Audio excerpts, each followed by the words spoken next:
My name is Lila Morrison. That afternoon was my father's birthday. The party was held at his house, the one with the pool in the back and stone tiles that never fully dried. Music played low enough to be ignored. Someone was slicing lemons on the counter. A grill lid opened and closed. It looked like the kind of gathering that ends with group photos and leftover cake wrapped in foil. I stood near the pool, keeping my distance from the edge. The tiles were slick from children running in and out of the water. Sunlight reflected off the surface so sharply it made the air feel thin. I adjusted my stance the way I'd been taught to feet-planted weight distributed no sudden turns. I had learned to move slowly. It was easier than explaining later. I heard Ethan before I felt him. His laugh came from behind me, loose and familiar. An arm dropped across my shoulders, casual, like he was lining up for a picture. His weight shifted closer. "Relax," he said. "I won't drop you." The shove came before the sentence finished. It wasn't dramatic. It didn't need to be. My foot slid on the wet tile. My body twisted sideways off balance, and my ribs struck the ground with a dry, hollow sound, the kind you feel more than hear. The air left my lungs all at once. I opened my mouth. Nothing came out. My chest locked tight, sharp pressure spreading outward as if something inside had shifted out of place. I lay there on my side, one arm folded under me, the other pressed instinctively against my ribs. The stone was cool through my dress. Chlorine burned at the back of my throat. For a few seconds, the world reduced itself to small, precise details.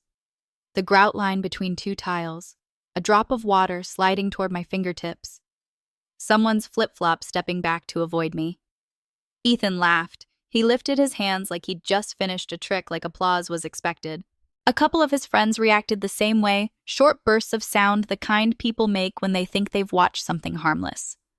I saw a phone come up, angled just enough to frame me on the ground. No one told him to stop. No one told him to help. The music kept playing. A glass clinked against another glass. Somewhere behind me, my father's voice cut through the noise, sharp and irritated, telling someone not to crowd the table near the cake. I stayed where I was, not because I wanted to, but because my body hadn't offered another option yet. Each breath came shallow and measured. The pain settled in, slowly spreading with mechanical precision, as if it had already decided where it belonged. Have you ever been hurt and told it was a joke? Have you ever collapsed while the people who knew you best laughed first? Stay with me, because no one stopped him. I stayed where I was because there was nowhere else to go. The ground held me in place. My ribs resisted every attempt to draw a full breath, so I stopped trying. I learned quickly to breathe in shorter measures. In through the nose, out through the mouth, counted, managed. From the tiles, the party looked different. Legs moved past me in fragments, bare ankles, sandals, the edge of a sundress. Someone shifted a chair to make space, not for me, but for the cake. It came through the crowd, balanced on two hands, white frosting already soft at the corners. The candles leaned slightly to one side. Wax dripped onto the plate. The music didn't pause. It changed songs, something lighter, faster. The bass traveled through the ground and into my chest, vibrating against the pain. I felt it more than I heard it. Water from the pool crept toward my fingertips. It moved slowly, following the slight tilt in the stone. I watched it reach me, stop, then pull back again as someone stepped nearby. Chlorine mixed with smoke from the grill. The smell settled into my clothes. I would notice it later, even after they were washed. Someone laughed behind me. Another voice followed, quieter, closer. "She's always dramatic." It wasn't directed at me. It didn't need to be. The sentence landed and stayed where it was placed. I shifted my hand a few inches and felt a sharp reminder along my side. The movement ended there. I adjusted again, slower this time, folding my arm more carefully against my ribs. My fingers shook, then steadied. The body does that when it decides it has to continue. A phone chimed, a message notification. I recognized the sound from family group chats. No one asked me if I could stand. No one asked if I needed help. A few people looked down briefly, then away, as if eye contact might require something from them. My father's voice rose again near the table. He was talking about the cake, about how it was leaning, about how someone should straighten it before the photos. The words carried easily over the music. They were precise, efficient. He sounded like a man managing a small problem before it became noticeable. I noted the time on my watch when the pain changed. Not worse, different. A spreading pressure that made it harder to keep my breaths even. I counted again. In, out. The second hand moved cleanly around the dial. I marked it without thinking. Habit. A woman I didn't know well stepped closer. She hovered for a moment, then backed away when someone called her name. Her drink sloshed over the rim of her cup. She didn't notice. The cake was set down. Candles were lit. The room gathered itself into a loose half circle. Someone clapped to get attention. The first notes of the birthday song started uneven and out of sync. I stayed on the ground while they sang. The sound moved over me, around me like weather. I focused on the grout line in front of my face, the way it darkened where water had soaked in. I thought briefly about how the stone would feel later that night after it cooled. I wondered who would clean it. When the song ended, the clapping came, louder than before. Someone cheered. I closed my eyes for a moment, not in relief, not in protest, just to keep the world from tilting further. That was when I understood something simple and final. The party was not going to stop for me. If anything was going to change, it wouldn't come from waiting on the ground. So I stayed still. I watched. I listened. And I began quietly to take note. He didn't help me up. After the clapping faded and the plates began to move again, Ethan stayed where he was, a few steps back from my body, as if the distance itself was part of the joke. He spoke to the people around him, not to me. His voice carried easily. He had an audience now. He retold what happened, not once, several times, each version slightly different. The shove became lighter, the fall became clumsier. He acted it out with his hands, rocking back on his heels, replaying the moment as if timing mattered more than truth. At one point, he laughed and said I'd slid like a cartoon and demonstrated with an exaggerated sideways step. He mimicked my voice, high, breathy, overdone. He pressed a hand to his ribs and bent at the waist, pretending to gasp. People laughed again, sharper this time, more comfortable. Laughter spreads faster once it's been sanctioned. I stayed on the ground. I watched his shoes as he moved.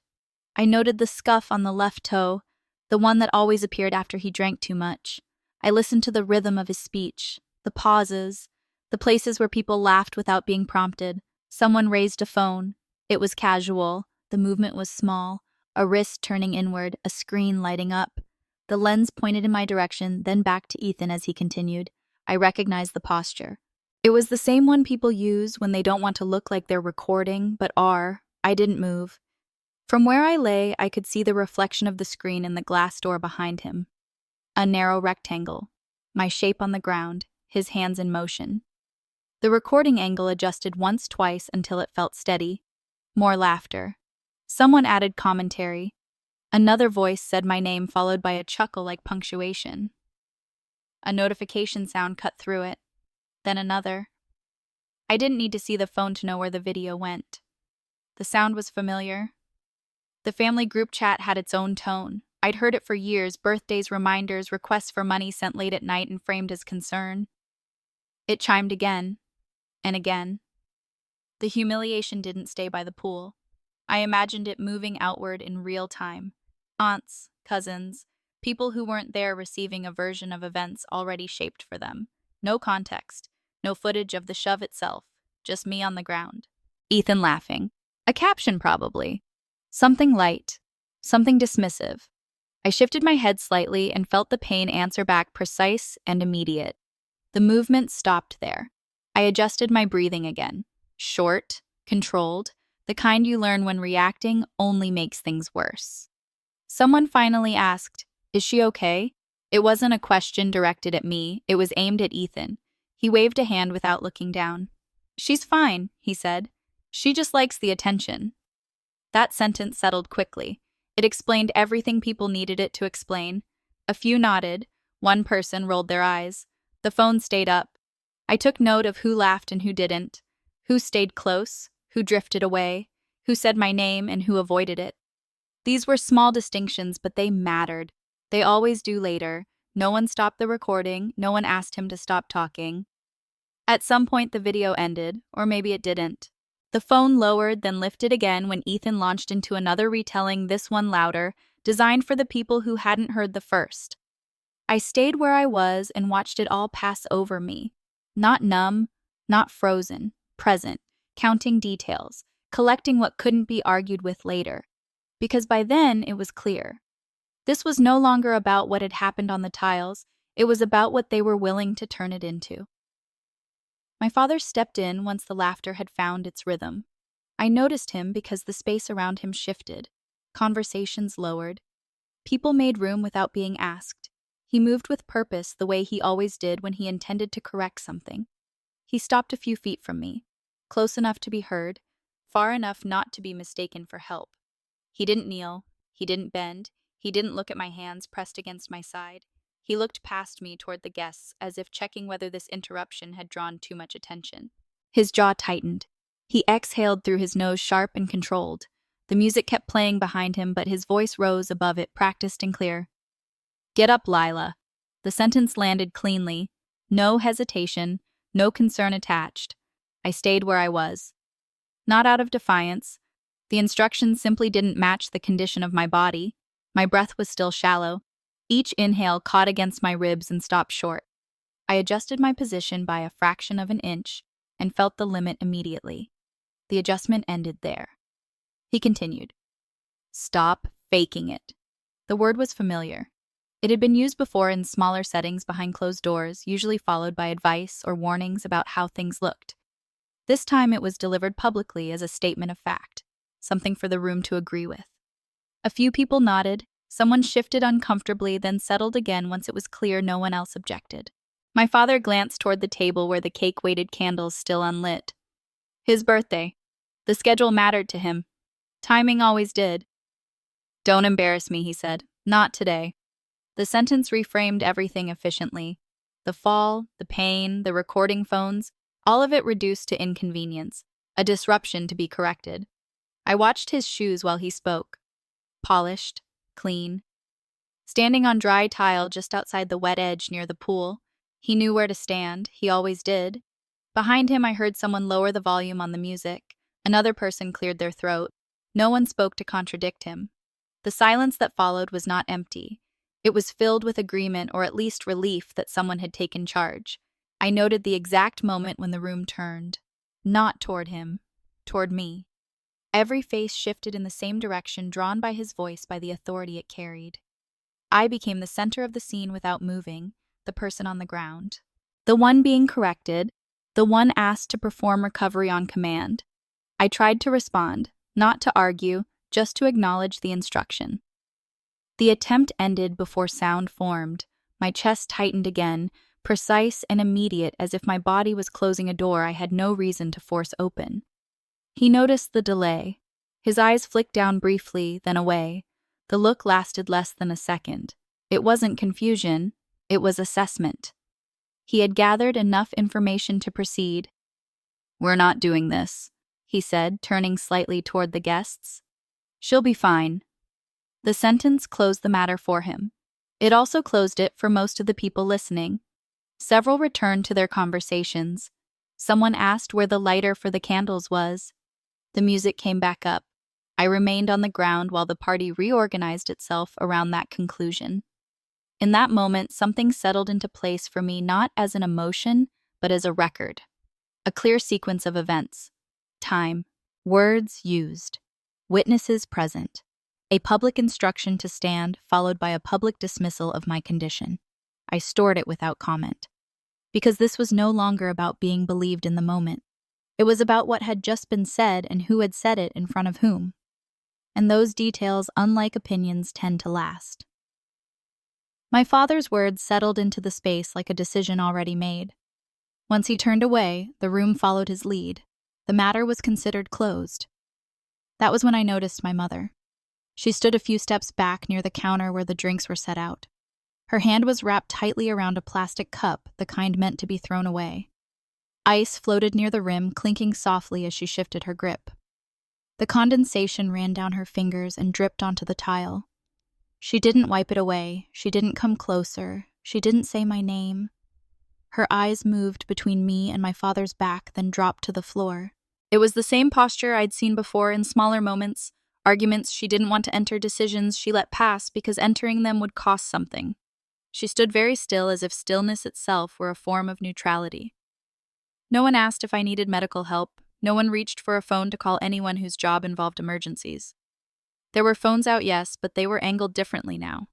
Messages were being typed, replies received. I recognized the posture again. Concern performed privately, if at all, while the public scene continued uninterrupted. Someone struck a match. The sound was sharp and brief. A small flame appeared, then another. The birthday candles were lit one by one. Wax began to soften and lean. Someone adjusted one with a fingertip, careful not to burn themselves. The singing started unevenly. A few voices too early, a few too late. It didn't matter. The song carried on by habit alone. People smiled because that was what the song required of them. A camera was raised again, this time pointed at the cake. I remained on the ground while they sang. From where I was, the candles looked brighter than they should have. The flames wavered slightly in the afternoon light. I watched them bend when someone passed by too quickly. I noted the timing without thinking how long the song lasted, how long no one looked down. My mother joined in halfway through. Her voice was quiet, almost careful. She didn't look at me while she sang. When the song ended, there was applause. Louder than before. Someone cheered. My father smiled, relieved, already moving toward the table to cut the cake. The interruption had been managed. The schedule was back on track. I shifted my weight again and stopped immediately.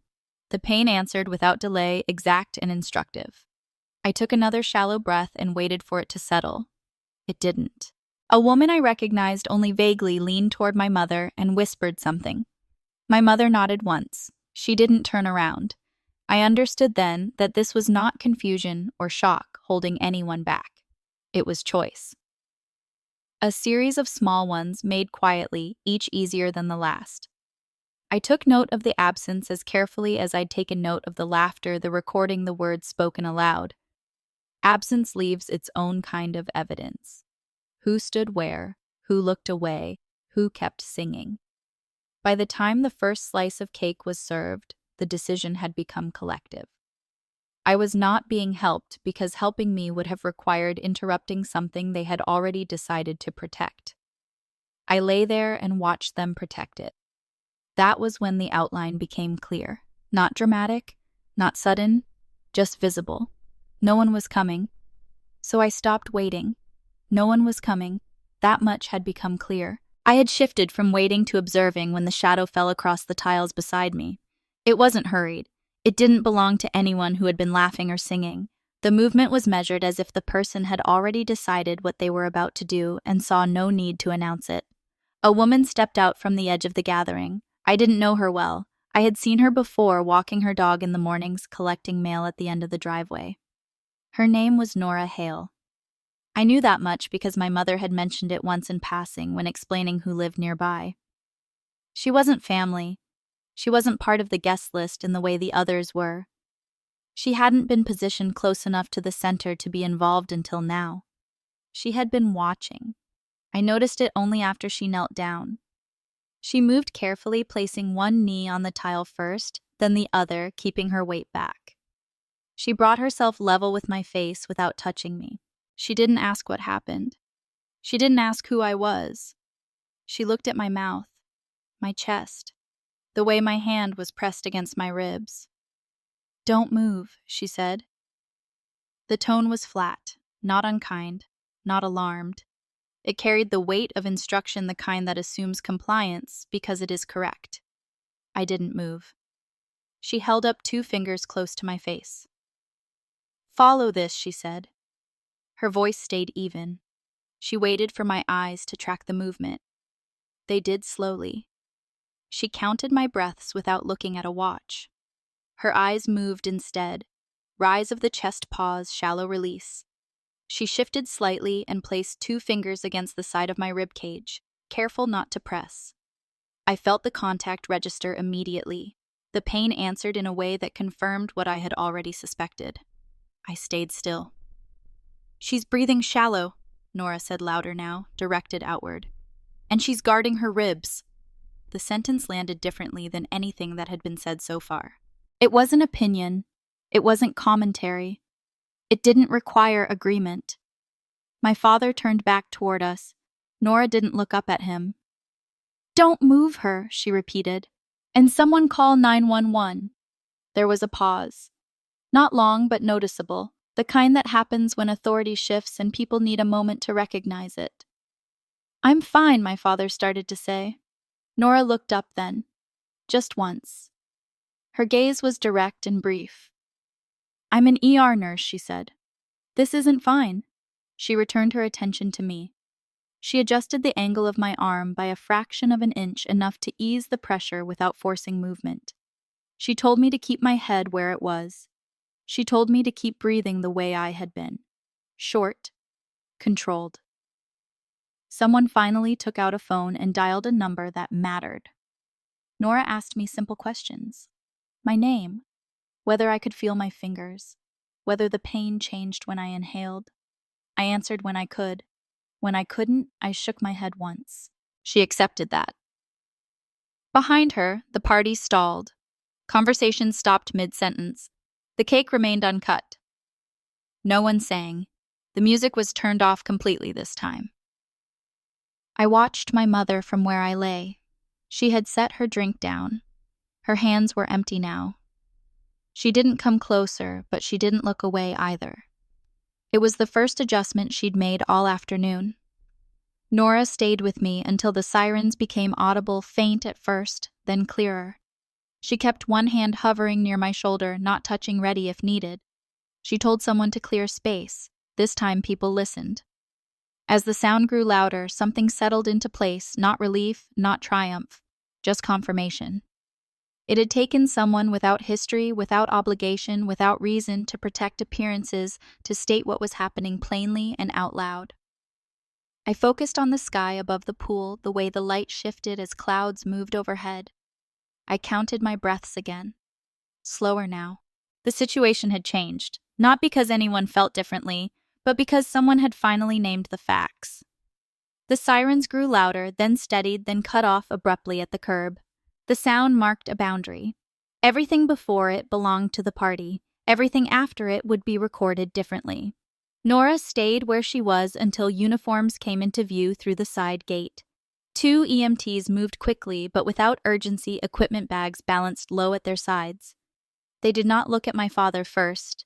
They looked at me. One of them knelt.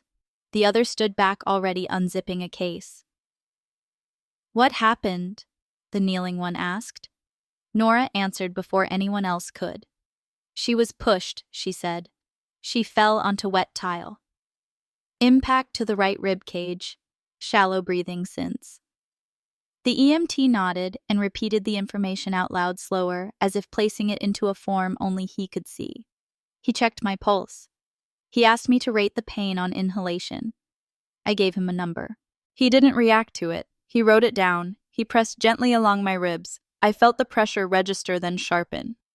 "She has a rib fracture," he said without looking up. "Possibly more than one." The sentence did not rise or fall. It didn't accuse. It didn't console. It stated condition. "Call 911, he added, then paused, corrected himself. "We'll transport."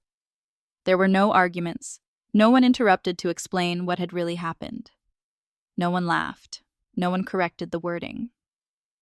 The room had lost its appetite for commentary. I turned my head slightly and saw Ethan a few feet away. His grin had not softened. It had disappeared completely. His mouth was set in a line he hadn't practiced. He stared at the ground near his shoes, then up at the EMT, then away again. He did not speak. My father stood where he had been when Nora spoke. His hands hung at his sides. He did not step forward. He did not step back.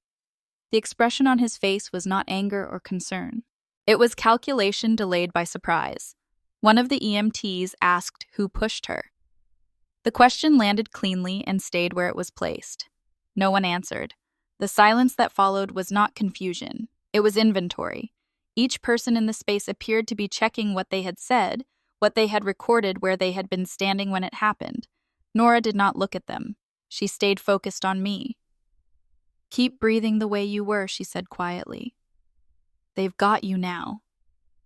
The EMTs slid a rigid board under me with careful, practiced movements. They explained each step as they did it, not to reassure me, but because explanation was part of the procedure. My body responded predictably. Pain increased, then stabilized. I noted the sequence. A blood pressure cuff tightened around my arm. Numbers were read aloud, written down, timestamps added. Someone handed my father a clipboard. He glanced at it without taking it. The EMT waited, then placed it on the table next to the cake. The candles had burned low. Wax pooled around their bases. No one had cut the first slice. As they lifted me, the crowd parted. This time it wasn't out of politeness, it was compliance. Instructions had been given, authority had been established. I passed my mother on the way out. She opened her mouth, then closed it again. Her hand lifted slightly, then dropped back to her side. The moment ended without sound. Outside, the air was cooler. The light had shifted. I could hear traffic on the main road again, steady and indifferent. The doors of the ambulance closed with a solid final sound. Inside, straps were fastened. A blanket was pulled up to my shoulders. One of the EMTs asked if I had any allergies. I answered. He nodded and wrote it down. As the vehicle pulled away, I looked at the ceiling and counted the lights as they passed overhead. Justice had not arrived with apology or recognition. It arrived as procedure, as documentation, as a sentence spoken once clearly by someone with no reason to protect anyone but the facts. And that I understood was enough to change the direction of everything that followed. The ambulance moved without urgency once we were on the road. The siren was off. Inside, the space was narrow and ordered, everything clipped into place. Cabinets latched, a monitor hummed. The floor vibrated lightly beneath the stretcher as we turned onto the main street. One of the EMTs sat beside me, knees braced, clipboard balanced against his thigh. He repeated my name, my date of birth, the location of the injury. Each answer was checked off, time stamped. He asked when I had last eaten. I told him. He wrote it down. The questions followed a sequence that didn't require interpretation. A cuff tightened around my arm again. Numbers were read aloud, entered, adjusted. A pulse oximeter clipped to my finger glowed red, then steadied. The monitor reflected faintly in the metal cabinet across from me. I watched the line rise and fall in small, regular movements. The other EMT spoke into a radio reporting mechanism of injury and suspected fracture. His words were precise. Fall from standing height, he said. External force involved. He didn't elaborate. He didn't need to. At a stoplight, the vehicle slowed. The motion pulled at my ribs, sharp and immediate. I adjusted my breathing the way Nora had instructed. Short, controlled. The pain responded predictably, then settled. We'll need imaging, the EMT said. Ribs don't always show clean on the first pass. He wasn't speaking to me for reassurance. He was thinking aloud, aligning steps with outcome. I appreciated the clarity. When we arrived, the doors opened into a different kind of light. Fluorescent. Flat. The hospital smelled like disinfectant and coffee that had been sitting too long on a warmer. The stretcher rolled over a threshold and into a corridor marked with taped arrows on the floor. Hands replaced hands. The transfer was practiced. My name was repeated again, this time by a nurse who did not look up as she spoke. She checked my wristband, matched it to the chart, and nodded once. What happened? She asked. The EMT answered. She was pushed, he said. Fall onto wet tile. Right-sided rib pain, guarding, shallow respirations. The nurse looked at me then, just briefly. Who pushed her? She asked. The question was not accusatory. It was procedural. It required a name to complete a line. I looked past her shoulder at the clock mounted above the doorway. The second hand moved in clean increments. I noted the time. There was a pause. The EMT did not fill it. The nurse waited, pen hovering. The silence extended long enough to become noticeable, long enough to register as absence rather than delay. No one's answered that yet, the EMT said finally. The nurse nodded. She wrote something anyway. Her pen moved without hesitation. She did not ask again.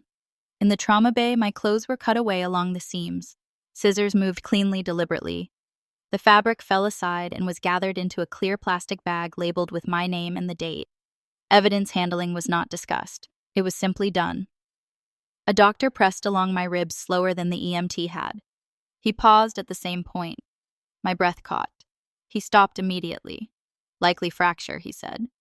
We'll confirm. He spoke into the room, not to anyone in particular. The words settled where they were meant to. An X-ray tech arrived. The machine was positioned. Instructions were given. I followed them as closely as my body allowed. The image was taken. The screen lit up briefly, then went dark. While we waited, a nurse returned with a cup of water and a straw. She placed it within reach and told me not to drink yet. The cup sweated onto the tray table. A drop slid toward the edge and fell. A few minutes later, the doctor came back with a printout in his hand. He didn't dramatize it. He didn't soften it. Fractured ribs, he said. At least 2. He made a note, signed his name. The paper went into the chart. Somewhere between the stretcher and the chart, the question had been asked again. Not loudly, not publicly, and each time it met the same response. Nothing. Silence had done its work. It had moved from the backyard to the ambulance to the hospital intact and unbroken. It had followed me here unclaimed by anyone who could have interrupted it. And in that continuity, something became official, not because anyone confessed, but because no one did. The paperwork came first. A nurse returned with a clipboard and asked me to confirm details already written down: name, address, emergency contact. Each line had a box. Each box needed a mark. The forms were neutral. They did not ask why. They asked when, where, and how. The answers fit inside the margins. A hospital administrator followed later, careful with distance. She explained what would be documented and what would be forwarded. Incident report, mechanism of injury, external force. She used the phrasing without emphasis, as if repeating language she trusted because it had been tested before.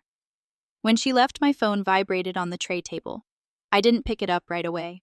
The screen lit and dimmed again. A second vibration followed, then a third. The pattern was familiar. Group messages arrived like that, quick bursts, overlapping replies. By the time I looked, the video had already moved beyond the circle it was meant to stay in. Someone had forwarded it, then someone else. The framing was incomplete, but that didn't matter. It showed enough. My body on the ground, Ethan laughing. The phone angled toward him as he reenacted the shove. The absence before and after invited people to fill in the rest. Comments followed. Some asked what happened. Others answered without being asked. I watched without sound. Ethan's name appeared more often than mine. Not as accusation at first, as reference. Isn't that Ethan? That looks like Ethan's place. Why is he laughing? Questions do more damage than statements when they spread. A hospital social worker came by mid-afternoon. She sat in the chair by the bed and explained her role. She asked if I felt safe returning home. She asked if I wanted to file a report. She did not push. She documented my answers as they were given. Outside the room, a voice raised slightly, then lowered again. My father had arrived. I recognized the cadence before the words reached me. He was speaking to someone near the desk, explaining something, clarifying, minimizing. When he came in, he stood at the foot of the bed. He asked how I was feeling. The question arrived late and landed lightly. He mentioned how fast things had escalated. He said the video had been misunderstood. He said people online were cruel. He said Ethan hadn't meant anything by it. He did not say he was sorry. He asked whether the hospital had contacted the police. He asked whether there would be a report. He asked what I had told them. The order of his questions made sense. Reputation first, process second, injury last. I answered carefully, not evasively, precisely. I told them what happened, I said. He nodded once, as if that settled something. Later, a detective stopped by. Plain clothes, soft voice, a small notebook he didn't open until he sat down. He asked me to walk him through the timeline. He asked where people were standing. He asked who had a phone out. He asked if this kind of behavior had happened before. I didn't speculate. I didn't summarize. I listed what I could confirm. When he left, the room felt quieter, not emptier. The difference mattered. By evening, the video had been removed from one platform and reposted on another. It carried new captions now, less playful, more pointed. Ethan stopped responding in the family chat. My father sent a message asking everyone to respect privacy. No one acknowledged the request. What changed wasn't the facts. They had been the same all along. What changed was the audience. The witnesses had multiplied. The silence that once protected them no longer fit the space it was asked to occupy. Lying there, I understood something without surprise. This wasn't the first time my pain had been reduced to inconvenience. It was just the first time it had been recorded, shared, and kept. The difference was not moral, it was procedural. And procedures once started tend to finish what they begin. I was discharged the next morning. The nurse handed me a folder with instructions printed in small, precise type: follow-up imaging, pain management, activity restrictions, dates circled. A signature at the bottom confirming I had received and understood the information. I signed where indicated. The pen felt heavier than it should have, but the line came out straight. No one was with me when I left. The hallway was quiet at that hour. Cleaning carts lined the walls. A television played low in an empty waiting room, the volume turned down so far it was more suggestion than sound. Outside, the air was cool and smelled faintly of rain. I waited for a ride that did not arrive, then requested a car myself. The decision required no discussion. At my apartment, the light came in at an angle I hadn't noticed before. It hit the counter near the sink where a cup from the night before sat untouched. The coffee inside had gone cold and opaque. I didn't pour it out. I left it where it was and moved through the rooms instead, checking what belonged to me and what I no longer needed. Packing took less time than I expected. I chose what fit into 2 bags. Documents first. Identification. Insurance cards. The folder from the hospital went into the front pocket, easy to reach. Clothing came after, folded once, not carefully. I left behind items that had been gifts. I didn't debate the choices. The process moved forward on its own. My phone stayed silent until late afternoon. Then a message arrived from my father. It asked where I was staying. It said we should talk. It mentioned lawyers in a general way framed as concern. I read it once and did not reply. Ethan didn't write. My mother sent a brief message later that evening. It said she hoped I was resting. It did not ask where I was. It did not ask what I needed. I left it unopened. I changed my number that night. It took less than 5 minutes. The confirmation email arrived immediately. I archived it. The next day, I met with an attorney recommended by the hospital social worker. Her office was quiet. The chairs were arranged at equal distance from the desk. She asked me to describe what happened. I did so without embellishment. She took notes. She asked clarifying questions. She did not interrupt. When I finished, she summarized the facts back to me. She used the same language the EMTs had used: external force, injury documented, video evidence, witnesses present. She slid a document across the desk and explained what it was: a statement, an outline of next steps. I read it carefully. Then I signed. When I left her office, the door closed behind me with a solid sound. It did not echo. Days passed, then weeks. Notifications slowed, then stopped altogether. The online attention moved on as it always does. Procedures continued quietly without commentary. Emails arrived with subject lines that stated exactly what they contained. I stopped explaining my pain. I stopped asking people to believe me. The body has its own record. The paperwork matched it. That was enough. On a morning without appointments, I stood in my kitchen and watched the light move across the floor. Nothing interrupted it. No voices, no instructions, no one asking me to stand up when I couldn't. The space was mine. The quiet held. Justice did not feel like victory. It did not arrive with apologies or reconciliation. It came as boundaries enforced and contact reduced to zero. It came as the absence of further harm. For the first time in years, I wasn't managing anyone else's discomfort. If someone hurts you and calls it a joke, believe your body, not their laughter. Tell your story. Silence is how this survives.